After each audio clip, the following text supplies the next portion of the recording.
ഞാൻ Eleanor Benjamin, Saint Elizabeth convent school Vellarikundu 5ാം class വിദ്യാർത്ഥി. കൊച്ചേട്ടന്റെ കത്ത്. ടീച്ചറിനോടെടുക്കാം അമ്മയോളം.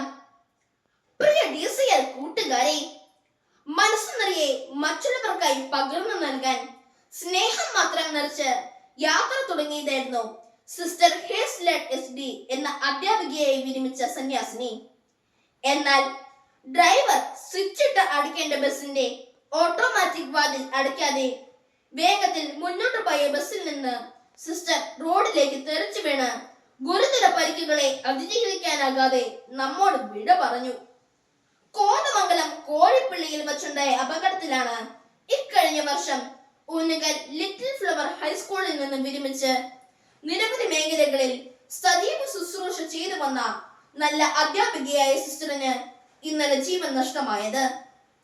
കാഞ്ഞിരപ്പള്ളി സെന്റ് മേരീസ് ഗേൾസ് ഹൈസ്കൂളിലെ അധ്യാപക സമൂഹത്തിന് പ്രസിദ്ധിപ്പായിരുന്നു. ഏവർക്കും പ്രിയങ്കരിയായിരുന്ന സ്വപ്ന രാജേഷ് ടീച്ചർ 10C ക്ലാസ് ടീച്ചറും സ്റ്റാഫ് സെക്രട്ടറിയും സഹ അധ്യാപകരുടെയും വിദ്യാർത്ഥികളുടെയും മാനേജ്മെന്റിന്റെയും അഭിമാനവും ആഹ്ലാദവുമായിരുന്ന സ്വപ്ന ടീച്ചർ ഇന്നലെ നന്നായി പഠിപ്പിച്ച് എല്ലാവരെയും സന്തോഷിപ്പിച്ച് വീട്ടിലേക്ക് പോയതാണ്. പതിവ് പോലെ ഇന്ന് രാവിലെ സ്കൂളിൽ എത്താമെന്ന പ്രതീക്ഷയിലാണ് പ്രിയ ടീച്ചർ പോയത്. എന്നാൽ വീട്ടിൽ വച്ച് പെട്ടെന്ന് ഹൃദയാഘാതം ഉണ്ടാവുകയും ജീവൻ നഷ്ടമാവുകയുമാണ് ഉണ്ടായത്. പ്രിയ കൂട്ടുകാരെ, 2 ഗുരുശ്രേഷ്ഠർ അപ്രതീക്ഷിതമായി വിദ്യാർത്ഥി ലോകത്തോട് യാത്ര പറഞ്ഞു.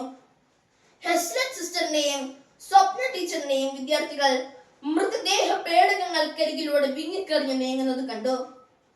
വിദ്യാഭ്യാസ കാലത്തിന്റെ ഏറ്റവും വലിയ സൗഭാഗ്യം എന്താണ്?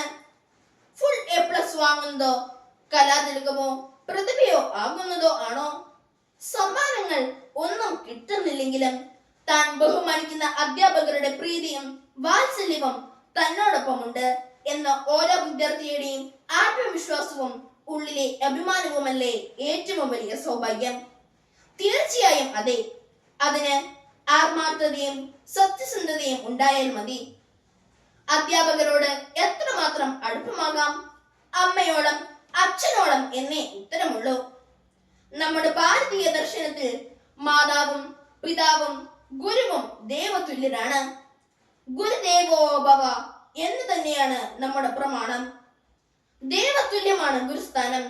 ഗുരുത്വം എന്ന മഹാകൃപ വിദ്യാർത്ഥിയിലേക്ക് വർഷിക്കാൻ ഉള്ളിൽ വെളിച്ചമുള്ള ഗുരുവിന് മാത്രമേ കഴിയൂ.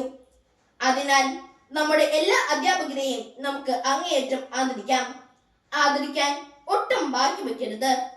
അവരെ അമ്മയെ പോലെ സ്നേഹിക്കുക. സ്നേഹം ഒട്ടും കുറച്ചു കളയരുത്. അവരോട് ഹൃദയം തുറന്ന് സംസാരിക്കാം. മറ്റൊരവസരത്തിലേക്ക് മാറ്റി വെക്കരുത്.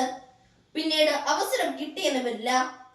സ്വപ്ന ടീച്ചറിനോടും ഹെസ്ലറ്റ് സിസ്റ്ററിനോടും പിന്നീട് പറയാനായി അവരുടെ പല വിദ്യാർത്ഥികളും മാറ്റിവെച്ചത് അവരുടെ ഉള്ളിൽ ബാക്കിയാവുകയാണ്.